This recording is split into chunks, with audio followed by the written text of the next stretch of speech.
अस्सलाम वालेकुम नाज़रीन, आप देख रहे हैं ZH ड्रामा रिव्यू। हम यहाँ पे ड्रामों का रिव्यू देते हैं। तीन ड्रामों के ऊपर बात करेंगे। एक तो मेरी ज़िंदगी है तू की जब दूसरी एपिसोड आएगी उसके ऊपर ज़रा मुकम्मल बात कर लेंगे, लेकिन थोड़ी सी बात आज की उसमें भी कर लेते हैं। दूसरा शरपसंद की दो किस्तें गुजरी हैं गुज़िश्ता जो, उसके ऊपर भी बात कर लेते हैं। गूंज ड्रामा है उसके ऊपर भी बात करें, थोड़ी सी केस नंबर 9 पे भी बात कर लेते हैं। शुरू हम ज़रा शरपसंद से करते हैं। शरपसंद ड्रामा जो है वो अपने कहानी की वजह से, या ये कह लें कहानी से ज़्यादा नुमान एजाज की परफॉर्मेंस की वजह से, नुमान एजाज के किरदार की वजह से टॉक ऑफ द टाउन बना, इसमें कोई शक नहीं है। और नुमान एजाज, मैंने गुज़िश्ता उसमें भी कहा था कि नुमान एजाज जिस एपिसोड में नहीं आते, अगरचे इसमें हरीम फ़ारूक हैं, अफ़ान वहीद हैं, हिरा मानी हैं, और लोग शामिल हैं, लेकिन जिस एपिसोड में वो नहीं आते, ये ड्रामा जो है वो ड्रैग लगता है, ये ड्रामा सुस्त लगता है। इस ड्रामे के सीन जो है वो ज़बरदस्ती के खींचे हुए लगते हैं। ये इस ड्रामे का सबसे बड़ा ड्रॉबैक है कि लिखने वाले ने या खा जिसने एग्जीक्यूट किया उसको, यानी डायरेक्टर जो है, उसने नुमान एजाज के किरदार के अलावा कहीं पे भी कोई तवज्जो शायद नहीं दी है। उसकी एक मिसाल मैंने आपको पिछले वीलॉग में दी थी कि जिसमें नुमान एजाज की जो बड़ी बेटी है वो उस लड़के के साथ होटल में मिलने जाती हैं रेस्टोरेंट में, और वो सीन बहुत ड्रैग था। उसके बाद भी उसको बहुत ज़्यादा ड्रैग किया गया,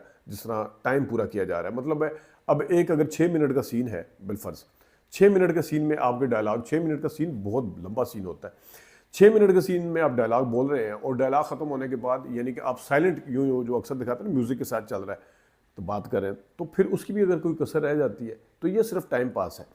इस एपिसोड में जो दो गुजरी हैं उनमें से एक में जो छोटी बेटी है उनकी, जो वली क्या बने हुए हैं, वली बने हुए हैं अफजल खान के जो बेटे हैं रैम्बो के, उनके साथ हैं, तो उस उनका सीन भी बिल्कुल वही वाली एक रिपीट था कि गैर ज़रूरी तौर पर वो उनसे इंगेज कर रही है, कोई बात करने को नहीं है, और उसमें भी साइलेंट सीन इस तरह दिखाए जा रहे हैं, बात कर रहे हैं, वो सोच रहे हैं। तो ये एक मिसाल मैंने दी है। नुमान एजाज के साथ जुड़ा हुआ करैक्टर उनकी बीवी का है, नादिया अफगन का, वो करैक्टर अच्छा है क्योंकि नुमान एजाज साहब की वजह से अच्छा है। इसी तरह हिरा मानी का करैक्टर इस वजह से अच्छा है क्योंकि उसको भी नुमान एजाज ने ही डसा है, एक किस्म का उस पर इल्ज़ाम लगाया है। या अफ़ान और उसके आपस में अभी बोरियत वाला एक चल रहा है, वो वहाँ पे भी बोरियत नज़र आ रही है, वहाँ पे भी बताने को कुछ नहीं है। आपने करैक्टर जमा कर लिए हैं, लेकिन उनको उनके पास करने को क्या है, वो क्या दिखाएं, वो अभी तक बीच में नहीं है। और बाय द वे जो एक और एपिसोड ये जो थी जिसमें नुमान एजाज वो घर देते हैं जिस बंदे को के पास से लेटर मिसिंग है, और वो हीरा मानी के पास जाके कहता है कि मुझे आप लोन दे दें, तो वो लोन कहती हैं कि आपके पास लेटर, एक जो डॉक्यूमेंट है वो मिसिंग है, तो आप उसको ला के देंगे तो फिर हो सकता है, तो बाद में नुमान उस बंदे ने वैसे बड़ी, उसको बंदे को मैंने देखा हुआ है, अच्छा खासा सीनियर अदाकार है, लेकिन इस बंदे से अदाकारी हुई नहीं, जहाँ खासतौर पर हीरा मानी के सामने बैठ के तबीयत ख़राब हो जाती है, वो पानी पिलाती है, तो वो ज़बरदस्ती, वो कोई मज़ा नहीं आया, उसका इम्पैक्ट नहीं था बिल्कुल। तो ये कुछ ज़रा शरपसंद के हवाले से ज़रा ड्रामा जितना जितना यहाँ से शुरू हुआ था उसको यहाँ से यहाँ ऊपर जाना चाहिए था, वो यहाँ से वापस नीचे आ रहा है, सिर्फ इस वजह से कि आपके पास दिखाने को कुछ नहीं है, ड्रैग सीन है, दूसरे किरदारों के हवाले से मेहनत नहीं की गई। तो ये है शरपसंद का अहवाल। अब आते हैं ज़रा केस नंबर 9 पे। केस नंबर 9 भी अपने उरूज पे है इस वक्त, और अब एक बड़ा अच्छा किया कि 2 कंसेक्टिव एपिसोड में एक पूरी अदालत का दिखाया जाता है और एक जो है वो घर का, यानी कि घर के अंदर अगर सबा कमर के घर में क्या चल रहा है और उसके घर में क्या चल रहा है फैसल कुरैशी के, फिर वो जो जुनैद खान है उनके घर में क्या आपस में चल रहा है, ये दिखाया जाता है। तो इसमें ना तो कंसेक्टिव आप बाहर रहेंगे तब भी बोरियत होना शुरू हो जाती है, तो ये बड़ी अक्लमंदी के साथ एक तो काम किया। दूसरा, नूरुल हसन की मैं हमेशा से तनकीद ही करता था, वो ओवर रिएक्ट करते हैं सम टाइम, लेकिन इस किरदार को जितने अच्छे तरीके से नूरुल हसन निभा रहे हैं, मेरा नहीं ख्याल कि कोई और निभा सकता, मुझे बड़ी हैरानगी हुई है। उन्होंने चस्का लेके काम किया, चस्का लेके समझ रहे हैं, जहाँ नुमान एजाज शरपसंद में चस्का लेके कर रहे हैं काम ना, मज़े ले लेके कर रहे हैं, तो मज़े ले लेके वो परफॉर्मेंस आपकी ज़रा ज़्यादा निखर के आती है। आप कोई चीख नहीं रहे, चिल्ला नहीं रहे, मज़े ले रहे हैं, तो नूरुल हसन साहब भी मज़े ले रहे हैं।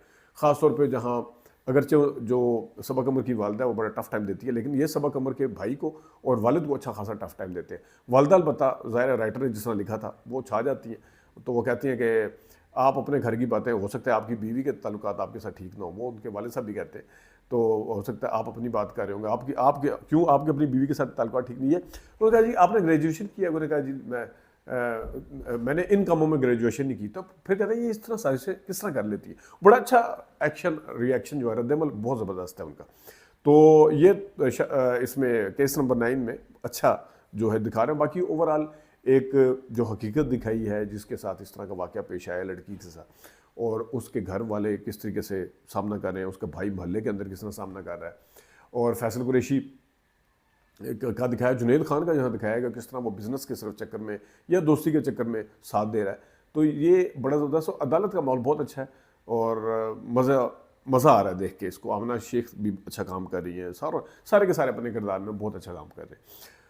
अब आते हैं ज़रा थोड़ा सा बात कर लेते हैं गूंज की। गूंज में भी अच्छा, गूंज में भी इसमें तो इस लड़की के साथ जो वाक़या पेश आया है केस नंबर 9 में, उसमें दफ्तरों के अंदर ख़वातीन के साथ क्या होता है, किस तरह हरासा किया जाता है और फिर उसके क्या कॉन्सिक्वेंसेस होते हैं, और किस तरीके से कंपनीज जो हैं वो अपने मुलाजमीन की बजाय अपने मफादात को मद्देनज़र रखते हुए उनकी केयर करती हैं, असूलों की या उसके ऊपर वो नहीं करती। ये बिल्कुल इस तरह दिखाया है इसमें गूंज में, जिस तरीके से वहाँ गौहर रशीद का जो बॉस है नबील का, वो जिस तरीके से कहता है कि हमें पता है कि उसका किरदार किस तरह का है, लेकिन वो हमारे लिए सोने की चिड़िया है। तो ये होता है, और किस तरीके से वो माफिया मंगवाई जा रही है और किस तरीके से जो रिश्तेदारी है वो बदल रही है। खालिद रम इसमें बड़ा अच्छा काम कर रहे हैं, फरहाद जो भाई वो बड़ा अच्छा काम कर रहे हैं, और तीसरी जो बेटी दिखाई है इनकी, वो टाइम पास है।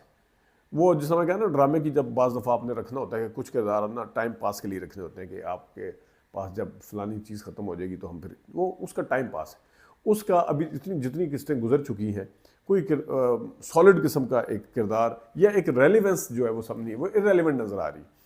तो वो रेलिवेंस उनकी नहीं बन रही तीसरी बहन की। वो घर के अंदर क्या से क्या हो रहा है, अगर जो जस्टिफाई करने के लिए बताते भी हैं कि जनाब वो उस लड़के के साथ बैठी हुई है, वो वहाँ पे गप्पे लगा रही है, उसको पता ही कुछ नहीं है कख भी बिल्कुल, और ना उसको कोई फिक्र फाका है।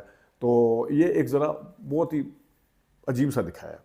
और इसी तरह वो जो लड़का है फिरोज़ कादरी, उसमें क्या नाम है, अहमद नाम है, जो उसका जरनाब के साथ जो हीरो है, उसके घर के सीन भी जो है वो भी बस वो इंसानियत का शिकार है। हर दफ़ा उसकी माँ आगे अपने भाई के सामने बैठ जाती है, हर दफ़ा वो कितना दिखाना है, बस ठीक है एस्टैब्लिश हो गया, वो नहीं करना चाह रहा, आप कितना वो, ये भी एक खींचने का एक तरीका होता है ड्रामे को। तो ये इसमें भी एक चीज़ है। तो देखते हैं गूंज आगे किस साइड पे जाता है। अब ज़रा बात कर लेते हैं थोड़ी सी मेरी ज़िंदगी है तू। मुझे तो वैसे कभी बाय द वे आज तक जो बिलाल अब्बास हैं उन्होंने कभी भी इम्प्रेस नहीं किया। उनकी डायलॉग डिलीवरी एक जैसी है, वो मैं कभी दिखाऊंगा भी एक इश्क मुर्शद में आगे जाके, जब इसमें भी होगा। हाने आमिर का किरदार बड़ा अच्छा लग रहा है, जो बाकी किरदार हैं बड़े अच्छे हैं। जो इसका बिलाल अब्बास का जो वालिद बना हुआ है आजकल, उनका एक और पामाल ड्रामा भी लगा हुआ है, उनकी डायलॉग डिलीवरी एक जैसी है, एक उनका शक्ल है, एक जैसे वो किरदार अदा करते हैं। ठीक है लंबे हैं और कर लेते हैं, लेकिन लोग ना हर दफ़ा एक ही आवाज़ सुन के, एक देख के वो उकता जाते हैं। तो इस चीज़ का ज़रा ख्याल रखना चाहिए। मेरी ज़िंदगी है तू क्योंकि एपिसोड नंबर 2 आज लगनी है, तो उसके हवाले से ज़रा डिटेल के साथ आपके साथ बात करेंगे। अभी तक के लिए इजाज़त दीजिए। अल्लाह हाफ़िज़।